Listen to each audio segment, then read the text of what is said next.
د پاکستان او هند ترمنځ د خطرناک جنگ امکان عمران خان تازه هند ته څه اخطار ورکړی او څه یې ویلي جزئیات ویډیو کې وګورئ او زموږ چینل هم سبسکرایب کړئ.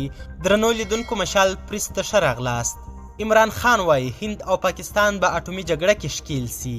عمران خان د پاکستان او ټولې نړۍ لپاره د هند حکومت یو لوی ګواښ بللی او زیاته کړې ده چې که د هند دا کړنې ادامه ولري نو داسې نه چې د هند او پاکستان ترمنځ اټومي جګړه رامنځته نه سي. عمران خان خپلې دا څرګندونې د یو بهرني ټلویزیون سره په تازه مرکه کې کړي دي.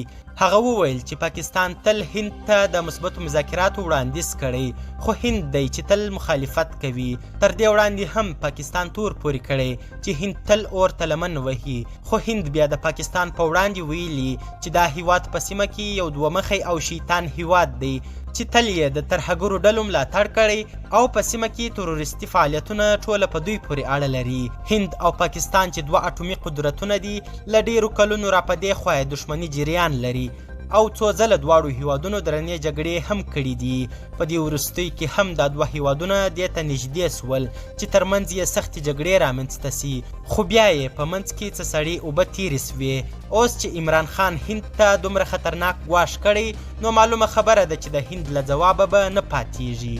که چیرې پاکستان د اټومي جګړې کولو تکل لري نو هند هیڅ وخت د پاکستان په مقابل کې صرفه‌جویي نه ده کړې او داسې نه وي چې د عمران خان دا خبرې عملي بڼه پیدا کړي.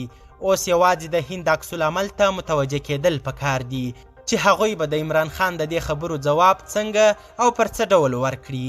پاکستان که څه هم هند تل ملامتوي خو ټوله نړۍ پوهیږي چې پاکستان د نړۍ یو لوی ناصر دی او باید له منځه ولاړ سي. قدرمنو لیدونکو زیاته مننه چې له مشال پریس سره مل یاست.